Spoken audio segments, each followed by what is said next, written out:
All right, Natasha Valencia, candidate for District 3 County Council. Thank you for doing this, Natasha. What's your passion? Of course. Let's see. I think my passion has really evolved a lot. I think that it's really just become being the voice for others that haven't maybe found it or gotten it as loud.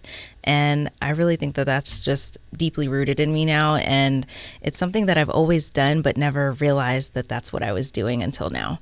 So I really feel like I've taken that on. I take it very seriously just to be out here and just voice the concerns of others, of their experience, of what they're going through, of what they would like to see, and just really advocate for them.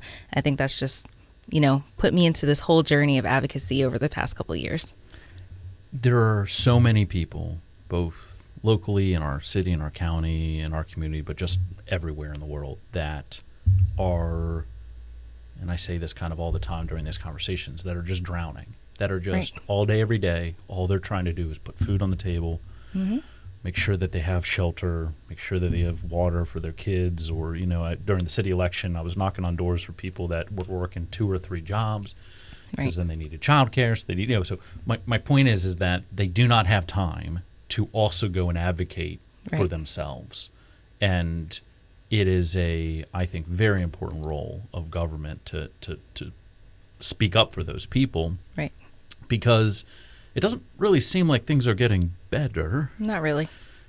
Not at the moment. I mean, when we were kids, I kind of thought, it felt like the world was like, and maybe it's because this is the way the history books tried to teach us. So maybe it wasn't actually real, but that it was this, the long arm of history bends towards justice, that every generation gets a little better. And we're looking now at a moment where it's just not that case. Right. And I mean, I think, have we gone too far? Is this it for the rest of our lives? It's just downhill. Yeah, I mean, I think that sense of hopelessness is very prevalent when I talk to people now. I do think, just going back to what you said, I felt that way years ago. I was mom with 4 kids. I didn't have that voice. I wasn't doing advocacy at the time, aside for just for my own family. I think that, we go through phases in life, and this is kind of where it's led me now. But I was that person. I didn't find my voice at that time, and I'm just trying to do the day-to-day. I'm trying to feed my kids, keep shelter, just have a roof over our heads and survive. And that's still very prevalent, probably even more so now, the more people I talk to, that's the daily struggle. But it's something that I can completely relate to because I've been there. I've done that. I've had to think about, well, what kind of shift can I work? And will I have to pay childcare? Will that take my entire check? Is it worth having a job, or do I stay home and be a stay-at-home mom? Those decisions consume you in your life. And I think everyone's at different phases. And like I said, now that my kids are a little bit older, I've had that experience to be able to relate to people that are going through it right now. Like, what are the resources? What did I find during that time? What's new today that I could share with somebody? And, I try to do that the best I can. So tell me about that journey. So did you grow up around here? I did. Yeah, so born and raised here in Frederick? Yes, born and raised here in Frederick. Both my parents were Army, so they were stationed at Fort Detrick when I was born. So then they were getting out, and that's kind of how I remained in Frederick. I didn't get to do all the fun travel with them to all the different countries, unfortunately. But, I love Frederick all the same, and it's been my home my whole life. So that was their final duty station, and then they retired? Yes. From out of Fort Detrick. Okay, wow. And my dad was a Vietnam vet. My mom, so he did 22 years, and my mom did 12 years. Yeah. Yeah. And where are they from? So originally my dad was from Virginia, and my mom was from New York. Okay. New York Rican. So still okay. So still East Coast people. Yes. Because I was having a conversation with Jamie Shoplin, and she was talking about how she grew up kind of Indianapolis, and how different it is.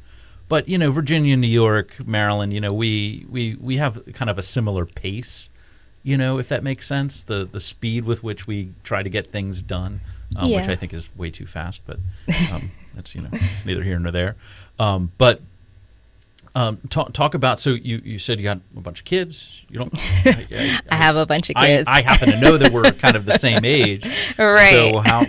So I have Tell us four. that story. I have 4 kids. My oldest is 22, and then my oldest daughter is 19. She's going to Shenandoah College now. She's back for the summer, and I'm so happy. So we have the full house again.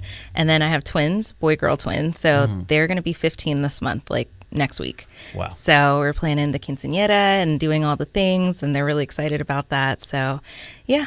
And what is it like raising twins? Now I know when they're fraternal and they're not identical. That Right. it's a little bit different than Yeah. you have to like put a lipstick on each head. To be like, well, that's Right. baby 1, baby 2. Put a little dot. But I'm assuming 1 + 1 doesn't equal 2.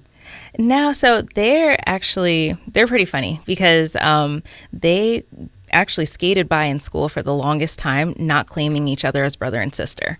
So it became, they were in middle school and they asked me at the front office, are they brother and sister? Are they cousins? Are they related? We know they have the same last name, but they don't say it, and they keep saying the other's adopted. Like they did that to each other, and it just became a whole thing. I'm like, no, they're twins. Like they are twins. They are absolutely related. I was there. Yeah, I was there for it. So they're twins. They're brother and sister, and they really skated by with it for so long. So then now all the friends know, and the office they had running bets apparently for a year. Like they didn't know. That's tremendous. So 22, 19, 15, I mean, these are kids that grew up in a very different world than what we grew up in. Right. And frankly, for the 22, the 19, and even the 15-year-olds, they all, at least middle school, but for the others, high school, through COVID. Yeah. So I can imagine that was very difficult. Yeah. Do you feel that they have recovered from that? Do you think that there has been, because one of the kind of concerns I hear is that it was a trajectory change, that it wasn't just a bump, but it was literally they will never be the same. Do you feel that was just a bump? Or I think it was definitely, if we're going to call it a bump, it was a huge speed bump. Like, I mean, huge. I think it was really difficult because some of my kids have gone through IEP plans, 504 plans where they had extra assistance while they're in school. So to go to remote learning where you're just at home left to your own devices without that additional help, that was a big struggle. They need those services like tremendously. And then me at home where that's not my profession, that's not my expertise. It was like, how do I help my child when I don't know the mechanisms that they were using to assist my child? And it was just kind of dropped on parents' laps. And I think a lot of parents struggled with that. I mean, it's like, how do you balance 4 kids' attention spans at the same time during the day? And then you still have to work too. And so you can't really monitor, but you're trying to monitor. You want the best for them. But then it was so limiting. And I think it was hard for so many families, including mine. So the social aspect of it, we had actually moved. So they had originally started at Waverly, and then we moved into like Yellow Springs district because the twins were in elementary school at the time. And that was a hard transition. They went to a new school and couldn't meet anybody. They only saw them on a screen, and everybody knew each other, and they were the new kids on a screen. So it was a rough transition for sure. And then when they finally got back into school, it was just like, well, I've seen a picture of you on a screen, but we have like zero social interaction. So I think it was a struggle for a while, but I do feel like there was a bounce back. Like I'm pretty optimistic, and they all have their friends. They found their group, they found their core, they're navigating all those awkward stages now. And I think for my oldest, he was very big into band at TJ, and he didn't get to do that like Disney trip. Yeah. Because it was around that time where I was like, well, you're not going to, they do it every other year, so you can go when you're closer to being seen. And it was like, that's when it happened. So all the years from elementary school leading up to high school that he was in band, looking forward to that, it was a big letdown for him. Yeah. Yeah, and I'm assuming like proms and stuff that didn't happen, that just, these kind of milestones of moments that that just will never happen. But I certainly think that society it's a very like before and after moment. Yeah. Right. And so not just because of the certainly lives lost and those things where people and families were obviously dramatically affected. Wonderfully, nobody, very close to me passed. But it just kind of reset. And another thing it did was, I think we realized that a lot of stuff that we do is just not like we're making it up, if that makes sense. Now, unfortunately, on kind of the Donald Trump and the Republic, the kind of in this fascist world, they like really went and said, we're just making everything up, so we're going to just start grabbing control of everything. But so the political world went nuts. But I think also kind of in business and in everything, that everyone went, oh, like we just kind of ended up here like this. We didn't really feel like we planned it, and then when the brick hits the fan, so to speak, it crumbled because we hadn't had that planning. Yeah, the business aspect was really difficult because I opened my bakery here on the Golden Mile 2 months before COVID hit. My God. So my grand opening just to open was January. COVID was here by March. Yeah. And so I opened to close is what I say. And it was like, how do you pivot? And then even when I reopened, it's like, well, I thought I was going to have this full sit down brunch restaurant, cupcakes, milkshakes, all these things, just be a happy place. And it's COVID. And actually no one can dine in. So all these tables and chairs, all the decorations, like let's turn into a carry out now. So it was just pivot after pivot. And I think I would say for me, I kind of feel like a numbness if something just attacks me now versus the way I probably would have freaked out before years ago, growing up, something like that. I don't feel like I have that type of like hysterical reaction anymore. It's just like, okay, this happened. How do we fix it? What's the new solution? What's the new plan? And it's just, I do feel like in a way that's good and bad, but I do feel like it's a positive now because I'm just always ready to pivot if need be. I think I agree with you that this idea of we've become a little numb to wackiness, right? And like it's just so who knows what this whole $1.8 billion slush fund that the president sued at the country and it's like what like this you 10 years ago you could have said this is going to happen and people are like you're a crazy person, right? And now this is just every single day there's something that's just so again, strange, but it's like reality. Yeah. I have this conversation often with people about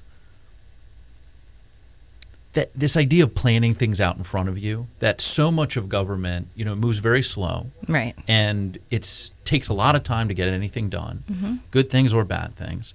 But often the conversations about, the major shifts, the major changes, and I know you were on the planning commission in the city. So I know that you dealt with this, that, you're making decisions today on a random Tuesday with practically no one in the room. That's going to have a major impact on 1,000 people in 2 years when the bulldozers show up or the trucks show up. But you kind of, between now and then, nobody knows about it. And then the construction starts and everybody goes, oh, my God. Yeah. Is this something that, because you were on that business side and you kind of, again, it just like happens, right? And you have to be prepared for this. Is there a way, and I've kind of asked everybody this, is there a way for us to prepare the public more for these things? Is it, because, you kind of said, you were buried, right? You're just trying to deal with your kids and you're trying to get food on the table on these things and you don't have that extra time. But with your experience on the planning commission, I guess maybe the question is how frustrating was that you want people to know what's going on, but there's really no avenue for it? How do we solve this?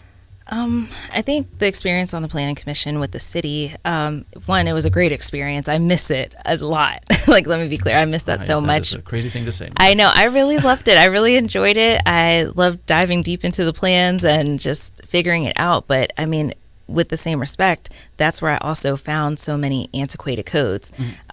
When I kept asking, how do we fix this? How do we fix this? It always was go to the legislative.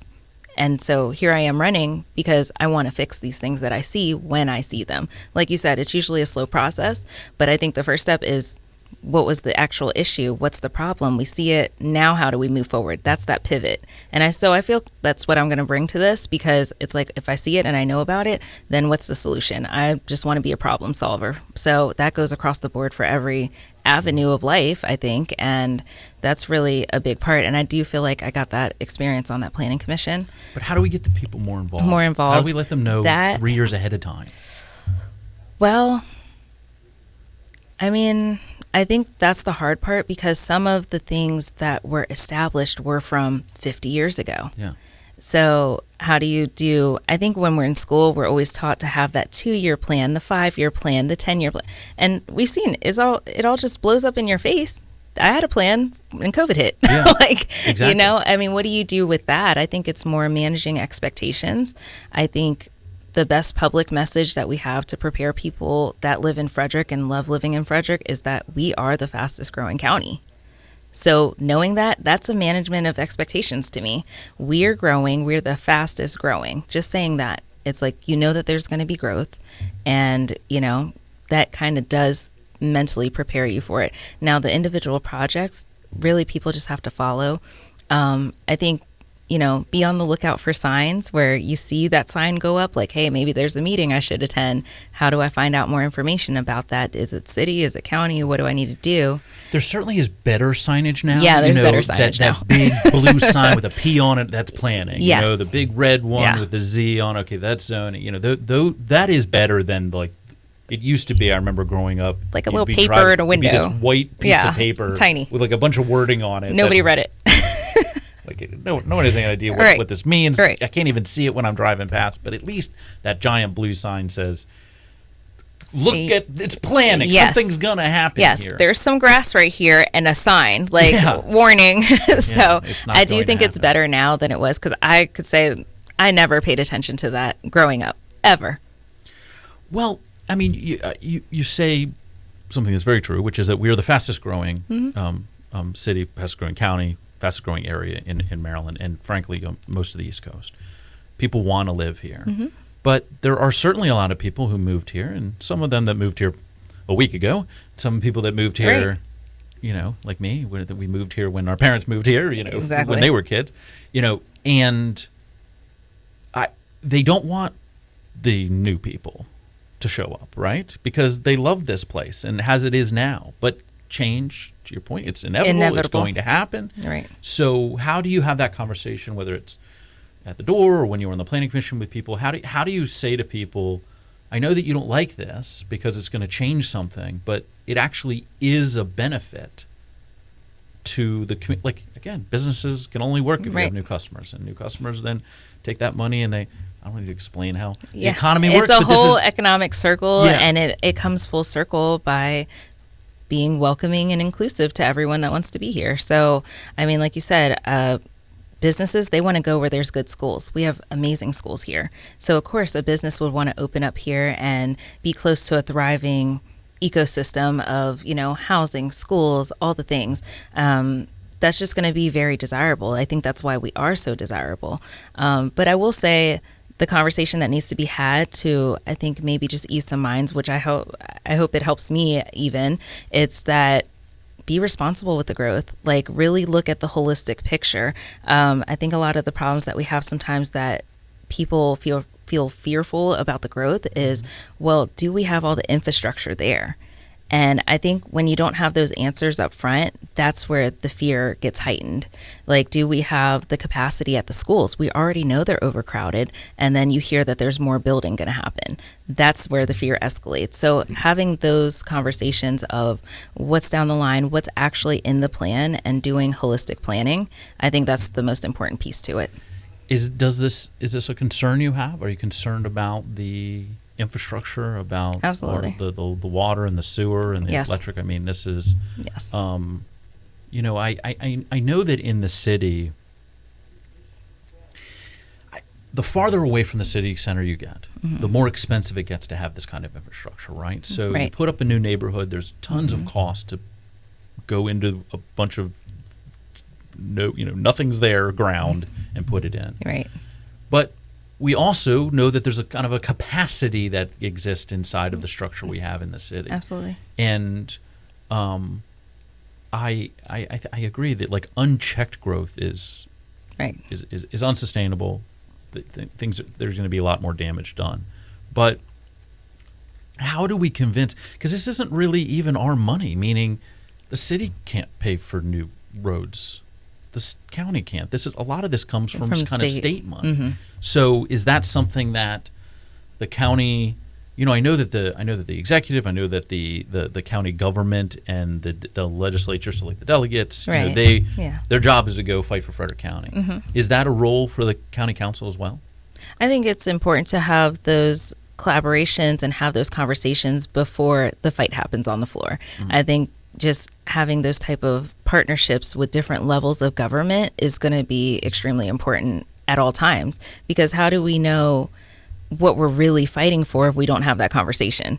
I mean, they can't go fight for us if they don't know what the local problem is. So that conversation needs to happen at all times. So those, different levels of government partnerships, I think, are just extremely important and need to be cultivated. So, I mean, it is frustrating to me that it seems like other parts of the state just get so much more investment. But it's because that's where the voters are, right? And not only just that, but it's the people that elect them. There's the Montgomery County delegation. We have 6 delegates and 2 senators up here, right? Unless you count the little piece of Mount Airy but essentially 2 and 6. Mm-hmm. And the Montgomery County delegation is like 65 people, right? So, all those votes are what are deciding what happens in Annapolis. And, how do we, even if we were on the same page, which we're not because half of our delegation is Republican, right? So we really have 3 votes in the House of Delegates, right, towards these kind of investments in Frederick County. And I just don't, I guess one of the things I'm advocating for is for all those levels of government, the city, the county, right, to just go make like a lot more noise.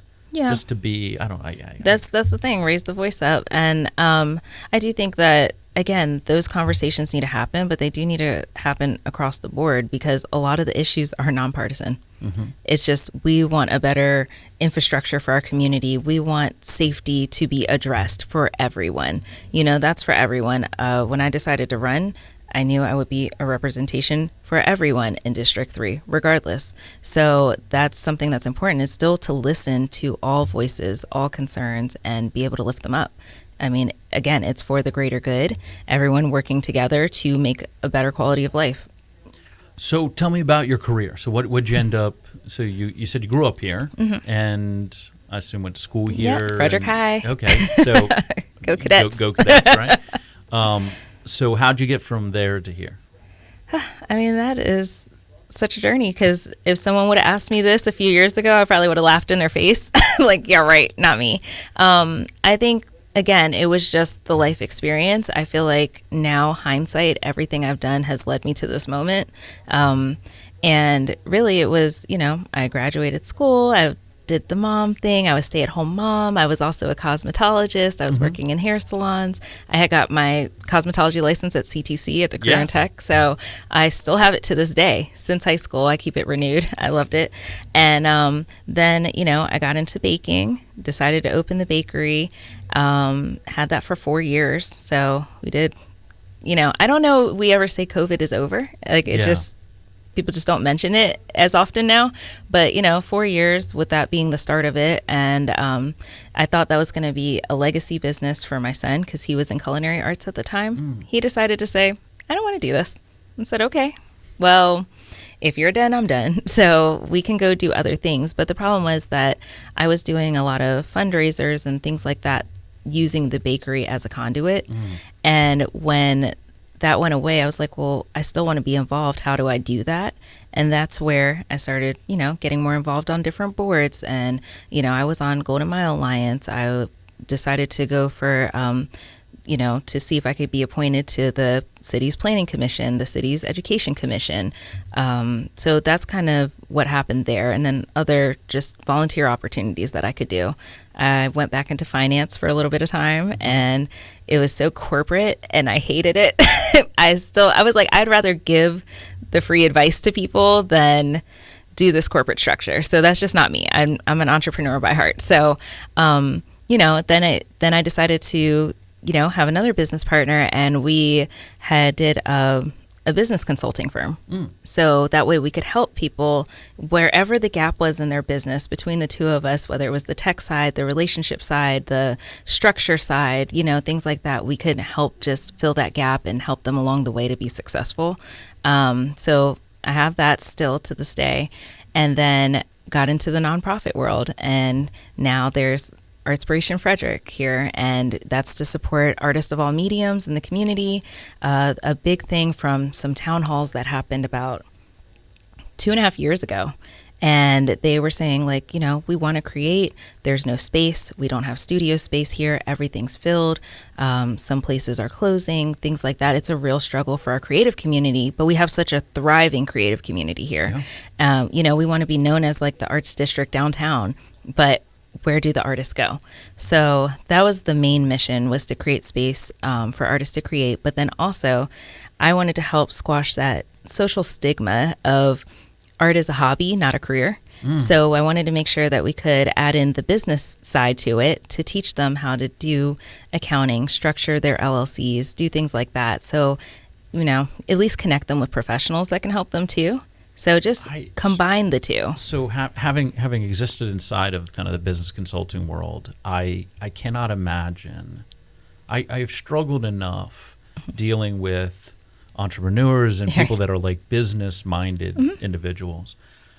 I cannot imagine what it's like to work with artists. Now, I love artists. I think that art, I don't even know if it's a true phrase or not, but Winston Churchill about if we're not fighting for the arts, then what are we fighting for, right? I truly believe that right. People should be expressing themselves, and I absolutely love it. It's, and I might have said this to you before, just about this idea of, it's a way to see the world through someone else's eyes when they create art, and I love it. But you are not talking about type A, get the paperwork done kind of artists, right? I mean, these are people that are expressing themselves in various mediums, but they're so that we can enjoy it. The type A's can enjoy.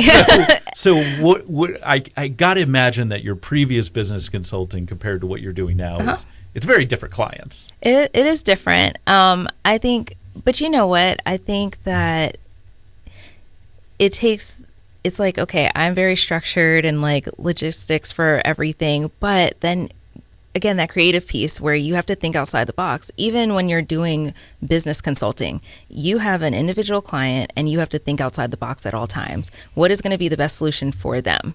So I think, there's always a creative piece that everybody has within them. So I don't think it's too far off. It's just maybe the way we go about it. But it's been really enjoyable. Like, I love talking to the artists because, you just see things, like you said, in whole different way. And just also with the way the world is today, I think just the mental health piece that's attached to how healing art can be.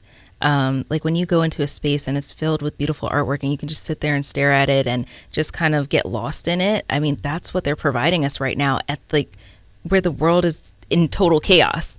So, I mean, I think it's needed more than ever. So I'm happy to do this. Kind of as like a meditation even. Right. One of my buddies who I served with, I was in Iraq with, who now works with the VSC, and he does a thing called artist therapy. Yeah. And it's this big Marine. I mean, he's just like, he's an Eagles fan. All right. Like if anybody, like a Philadelphia Eagles fan. Right. So just whatever you think of, crazy Eagles fan, Marine, that's who we're talking about.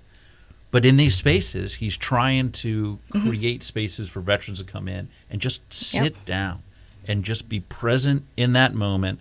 And he's not like teaching technique, like perfect brush technique, you know. He's just given a space for people to have, again, it's therapeutic. Therapy. It's therapeutic and very healing. And actually, our ceramics director, Christina Nation, she actually partnered with Platoon 22 and was doing some of the art therapy with them. And we definitely want to keep that collaboration going with veterans and just really just making arts accessible.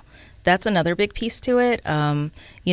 Regardless of your income, your zip code, anything like that, making it accessible. Because, I mean, when I think back to when I was growing up, art wasn't really at the forefront. Yeah. Was it expensive to take a class? Could my parents take me when they were both working or they're both serving? It just wasn't there. And to try to open those doors and create those opportunities is pretty major. Yeah, it was like a frivolous Right. delicacy.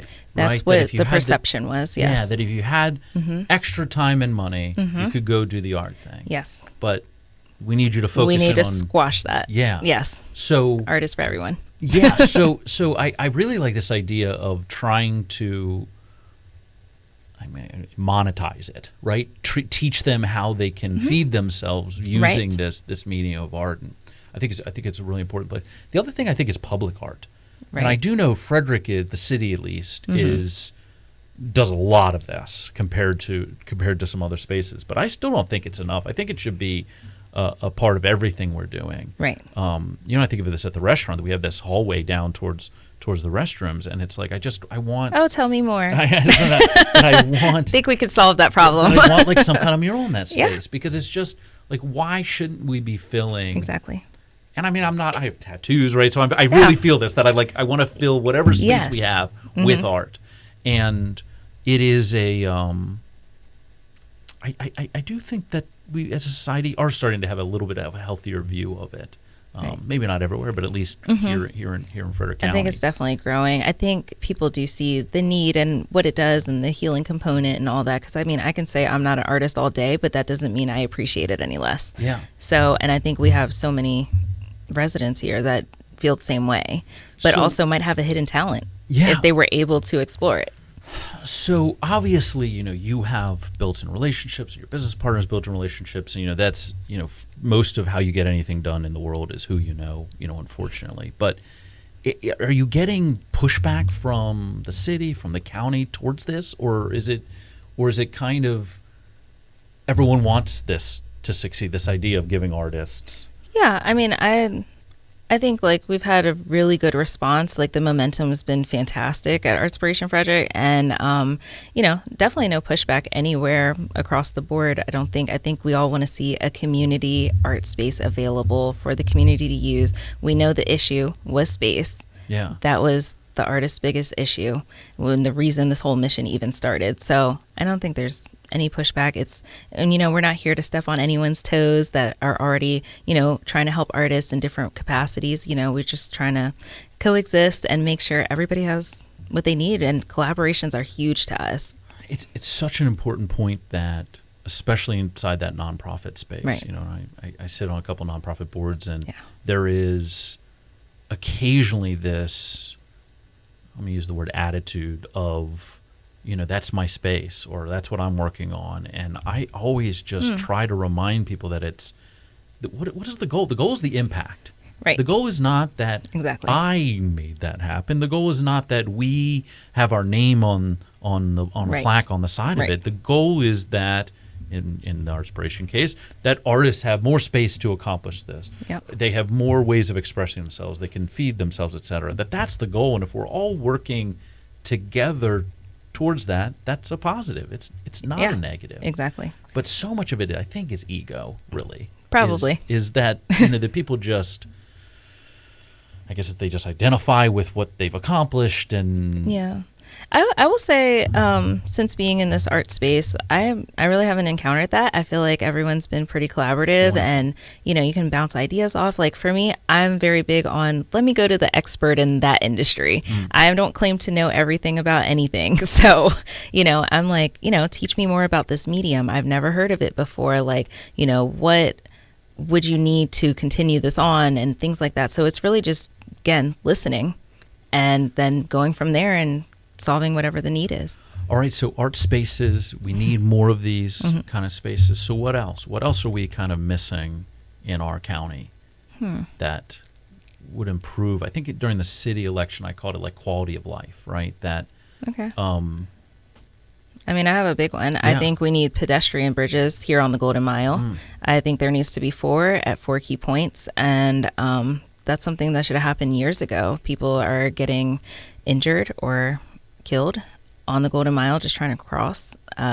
This is pretty personal for me. I lost somebody when I was 12 crossing, and that was 26 years ago. Why do we still not have the bridges? And again, I think that goes back to the community partnerships and the different levels of government of where that funding would need to come from. What are we fighting for when they go to the floor? Was that a conversation that was had prior to, so that can happen? We really are, I think I've used this phrase before, a community of communities, because there's some really, geographic blocks, right? So 15. I mean, we have this giant highway that comes right through the city and right through the county. So you go up to, if you're going up to, even up to Lake Thurmont, it is this like giant, like if you're on that side, it is dangerous to get from that side to that side, right? Yes. Getting into the city, no one's running across that. Now there is one tunnel, right? So right where Rosemont is, that you can go to cross. But south of that is nothing, all the way down to Buckystown Pike. And then going farther down into the community, it's same thing. Nothing. Nobody's walking across that. Nothing. All the way to Urbana, right? Solid road. And that is it's a barrier. If you have the money for a car and fuel, and now twice the money that you needed for 6 the months gas. ago, Yeah. right, for the fuel. But it's an economic barrier, because if you can afford that, then okay, fine. I'm blessed that I can go from the east side to the west side all I want. Right. But that is not the case. So I know that transit is now free, which I talk about all the time. Transit's free. Transit's free. Tell everybody you know. It's Transit's free, which is awesome. But there needs to be more of it. Right. So how do we, in an environment where we're already talking about things we need that we're not going to get? So the county council passed the budget. I think last night they voted for it. But even with a majority of Democrats on the county council, there was a couple of positions that they're not going to fund, that are like needed positions, navigators for people and constituent services and these things. Right. So how do we pay for, like, I agree, we need these pedestrian bridges. Right. So how do we get people who are not personally affected? Because, if everybody had somebody that they love get affected by it, we'd do it tomorrow. I do think that the difference also is on the Golden Mile, that's very specific to District 3. And again, why I want to be that loud voice for the District 3 residents. In District 3, we have a lot of walkers. We have a lot of just pedestrians, bike riders, bus riders. The transportation accessibility here is extremely important and pretty much at the forefront of this specific district. Because like you said, I mean, other districts, maybe majority are blessed to have a car. That might not be the case here in District 3 as much as people may think, just because they see some traffic going down the street.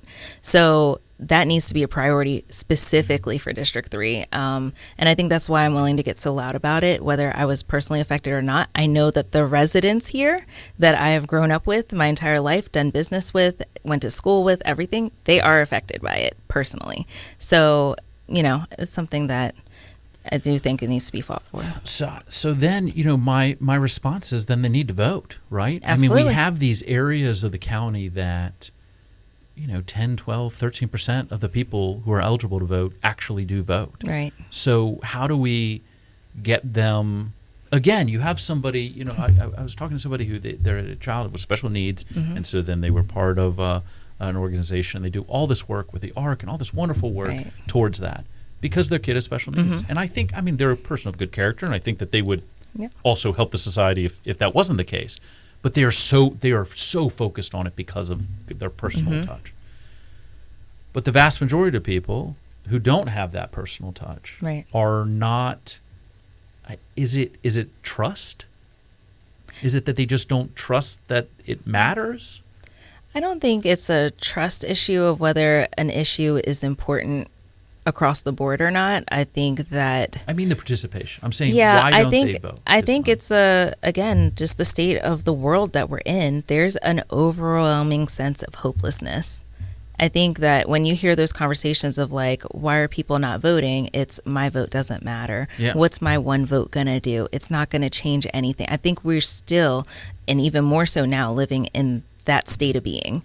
And so it is hard to convince someone who has had this hopeless mindset for so long because of their own day-to-day struggles that their vote matters as much as it actually does. Because it does, But again, we're in this mindset, and it's very prevalent. So the irony being that locally, it really does matter. It really matters. The mayor of the city of Frederick was effectively elected by 4,500 people, right? Because the Democratic primary, it's a giant. I mean, there's no Republican. Randy McClement is the last Republican mayor in the city of Frederick in our lifetimes.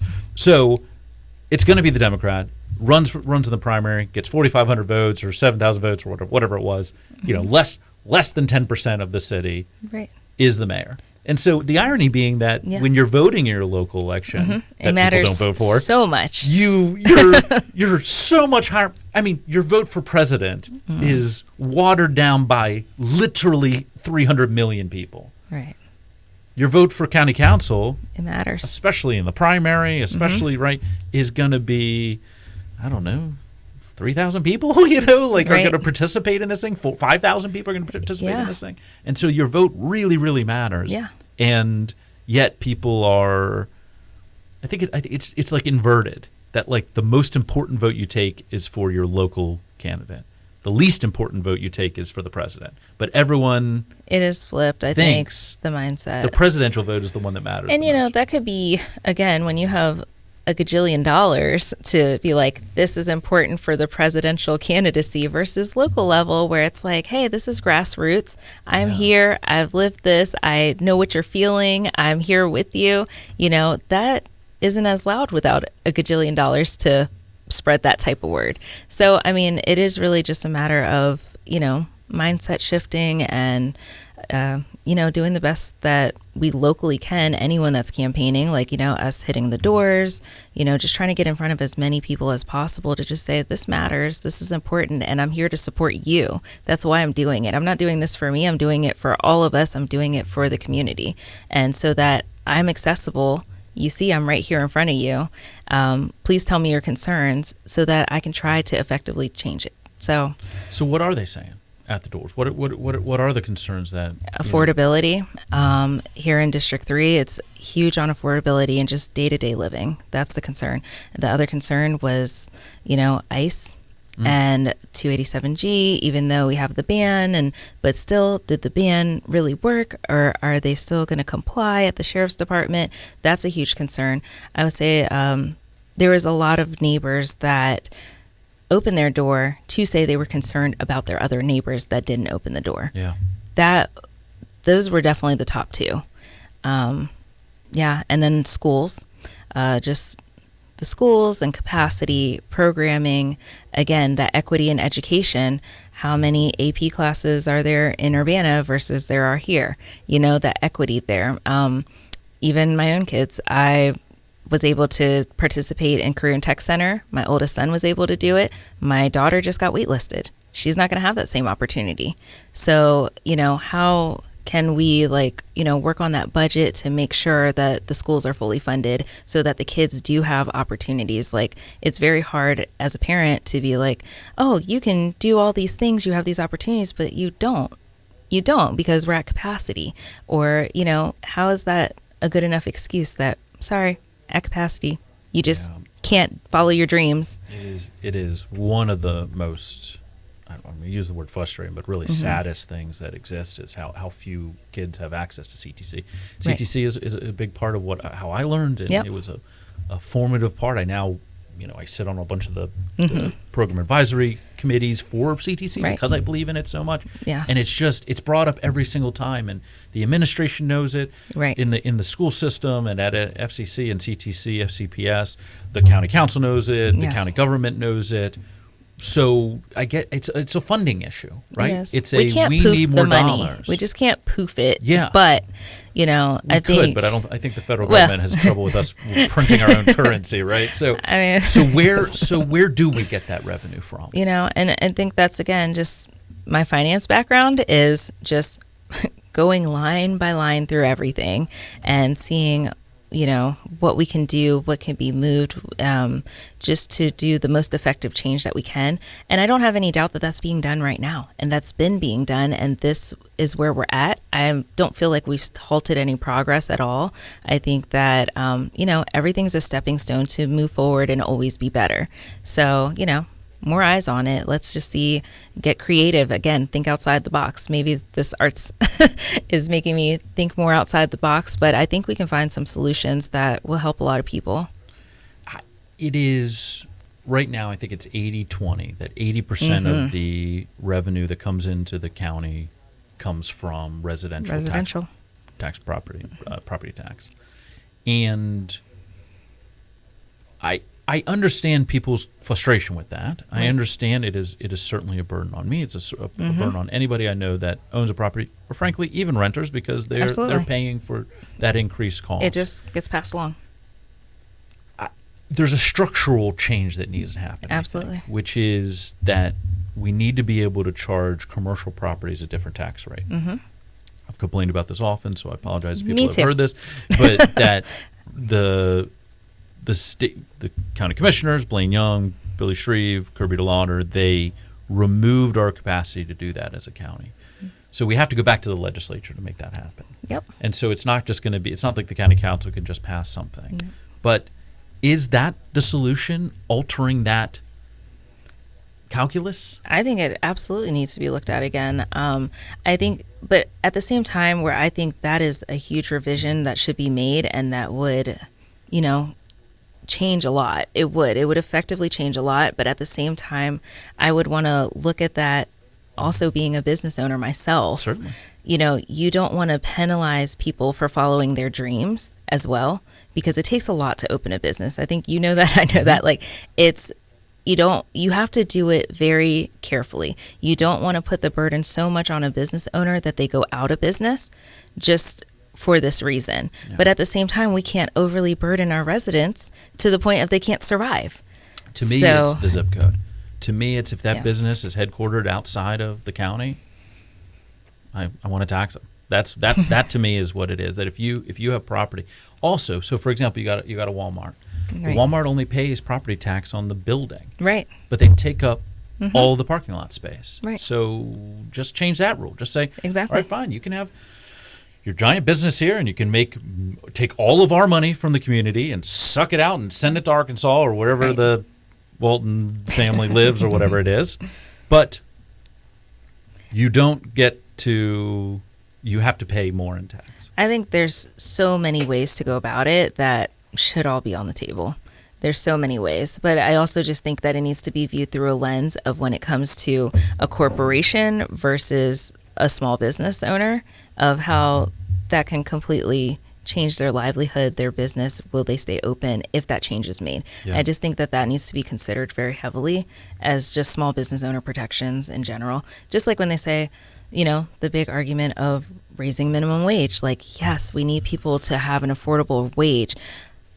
Implementing that instantly on a small business owner can completely kill their business. The payroll is one of the highest expenses that you would have. So, it has to be carefully thought out. And how does this affect across the board? Agreed that you have to. Every lever you pull is going to push up something. That so chain pressure reaction increases in that. I pull that lever down, that button pops out. I push that one in, and that chain over there moves. And you certainly, it's complicated. It right? is. Like it's very complicated. I fully accept that. It's not. If it wasn't, we would fix it already. Correct. Yes. That it does. What it is. It does take a rocket scientist, right? You have to have. So, yeah. But you believe it's.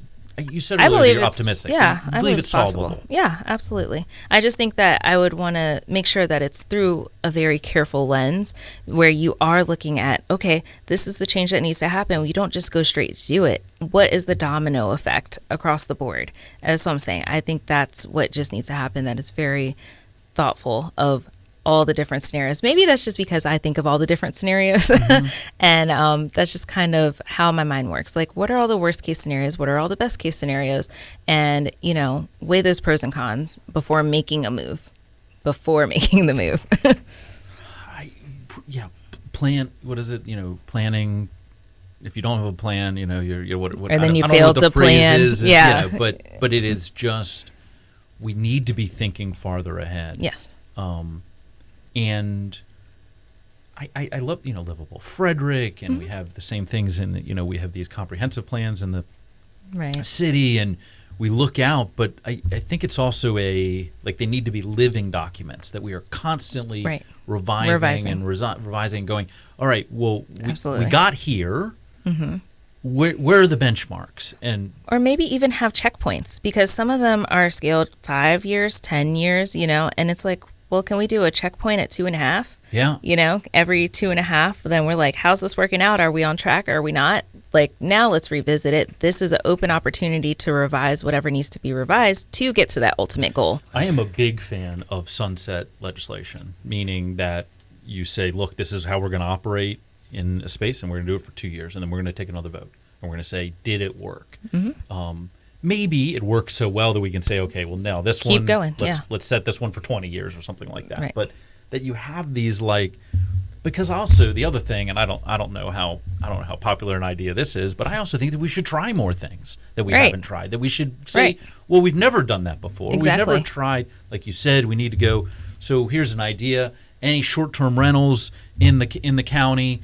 If back to if you don't live here, right? So if it's not your main residence and you're not a Frederick County resident, well, you pay some fee, and that, in my mind, is, again, I'm not putting this on you. I'm not saying this is. I'm listening. This is mine.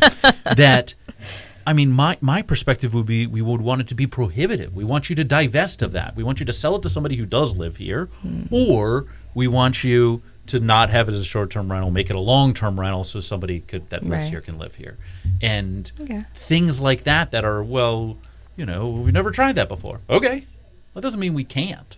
Right. I think all options should be on the table at this point. And I know that you know this from your consulting work, that it is, you have to be creative, and you have to try new things. So, okay, but sometimes you try things and they don't work, right? Yeah, it happens. Tell me about a mistake that you've made, something you've done wrong, and how did you navigate through that? How did you solve that? How did you, work me through where you've made a mistake? I mean, I can't think of just a specific example on the spot like that, but what I will say is that I think the biggest thing is having accountability for your own actions. Like, if I make a mistake, I'm going to be accountable for it, and then try to come up with a solution, whether that's, in just personal relationships, or I dropped something and broke it. It doesn't really matter. I think accountability is where it first begins. So I think accountability is just huge for me, and that's just how I operate in life anyway.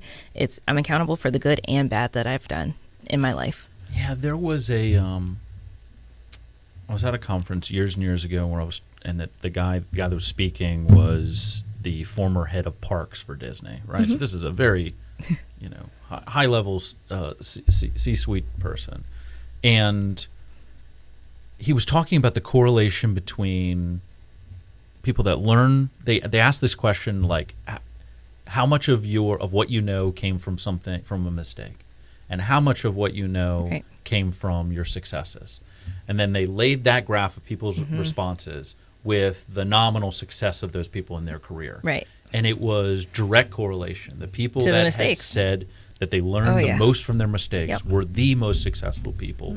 Again, I'm not sure the criteria he used, but compared to the people that said, well, I learned the most from my successes, were the least successful people.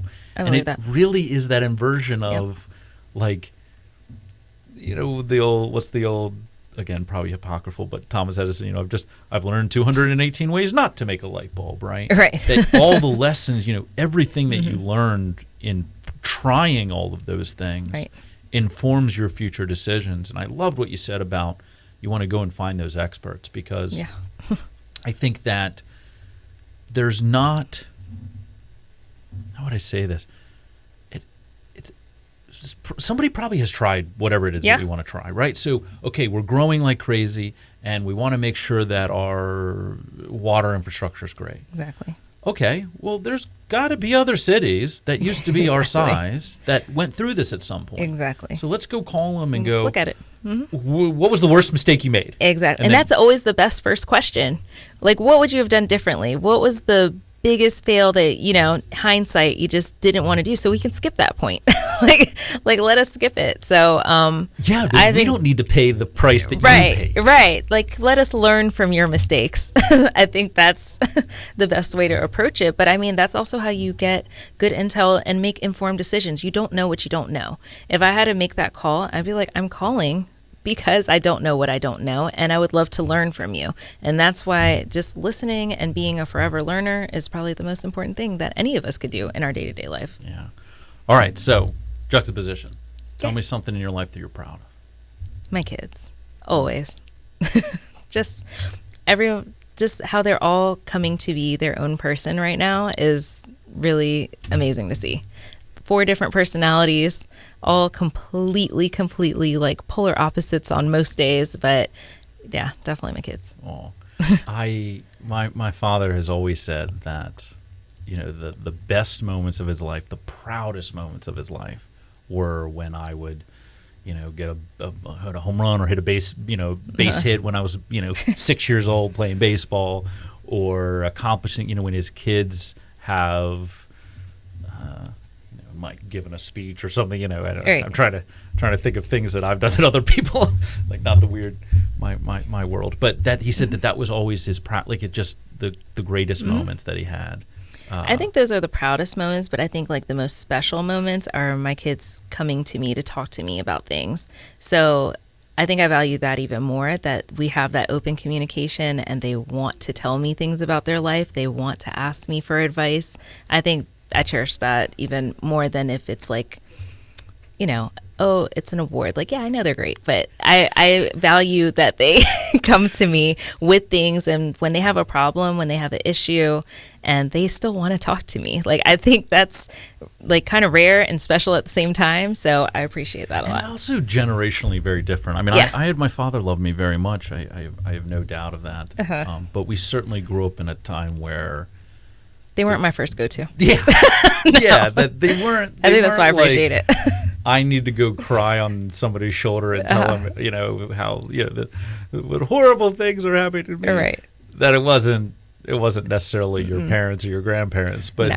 somehow. And I was actually just reading an article about this that especially in men, but that there's a giant generational shift between the kind of latchkey existence Yeah. that most kids had in the 90s, and to now where it's I don't know, some would say it's gone too far, where now it's the parents are involved in literally everything helicopter all of the parents. time. Yeah. So I know that can be a focus, but what do you think though about this, because you have kids in school, about this? I think the governor just signed a ban on cell phones in school.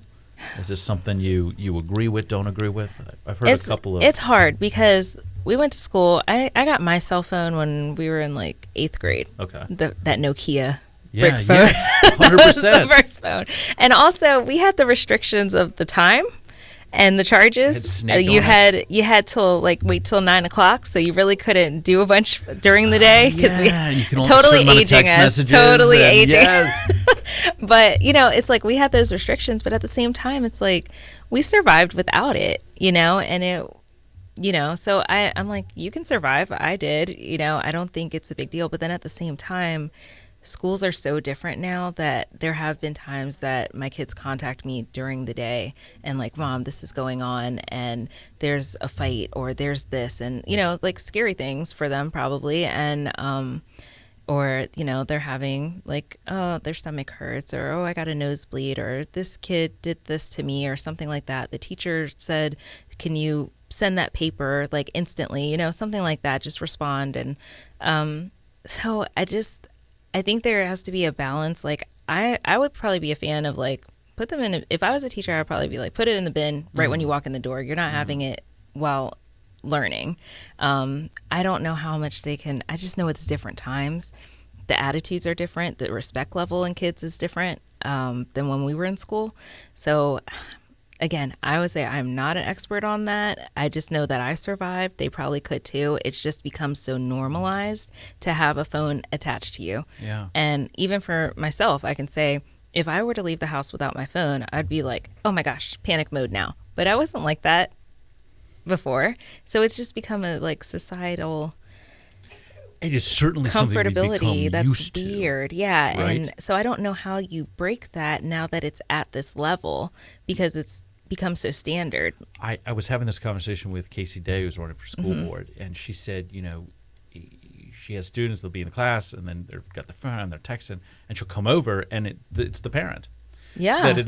That it's like the parent who's the one texting Yeah. them, and not even necessarily the kid needed to tell him something, but like the parent is Yeah. trying to tell the kid something. Yep. And she's like, "How do I navigate? That's you shouldn't be hard. on your phone, Right. but your mom is the one texting you, and Yeah. that how it just makes it so difficult." I am certainly, my concern is the removing of the interpersonal relationships that we grew up with. Yeah. That it used to be that literally physically leaned on people. When you needed things, you would go find people and they Right. would help them. And now it is, I'm going to task rabbit it, or I'm going to and maybe, just like whatever I can economically afford to do to not interact with another human, I'm Right. going to do. And certainly there are companies making billions of dollars Right. off of the fact that we're stuck on the couch reading, scrolling, and teaching kids that you like have to. That's separate, like it's like a puppy with a separation anxiety, right? So Yeah. you take that phone and it's like, Yeah. well, how do I even? I mean, it's a total meltdown. How do I exist? function? Yes. I can't Google it. Like, what are we going to do? Yeah. Yeah, so it is a tough thing. I'm just asking about these self things because I have gotten a lot of Right. mix where people go, to your point, that it's like I can see the benefits, but also Right. it's a different safety environment now. It is than different. It was, right? That we didn't have the school shootings we had Right. now, and I know that they were existing when we were young. We just didn't hear about them as much, but it's much more prevalent now. Right. And not being able to communicate with a kid probably is very difficult. But at the same time, what damage are we doing by, allowing this? But also, the other thing I think about is, what about 15 years from now, where it'll probably be ubiquitous, probably be injected, meaning the kid will be Right. born and they'll get the cell phone Exactly. implanted into the Right. temple, and we want our kids to be able to navigate that world. But I mean, 5-year-olds can navigate a cell phone. Like, I mean, and younger. So it's just a really different time. And like I said, I don't know how we really got here where it's just standard at this point, Yeah. but we're here. So Indeed. yeah, I don't have a good answer for that. And I'm really glad that it's like, That is not your responsibility to decide that for is- all the children. No, I do not want to take that on. Indeed. All right, Natasha, how do people get a hold of you? Well, I'm friends for Natasha Valencia on Facebook and Instagram, and I have the learn more if you go to natashavalencia.com, see more on the platform, and the email is info@natashavalencia.com. Wonderful. Thank you so much All for your right, time. thanks for having me.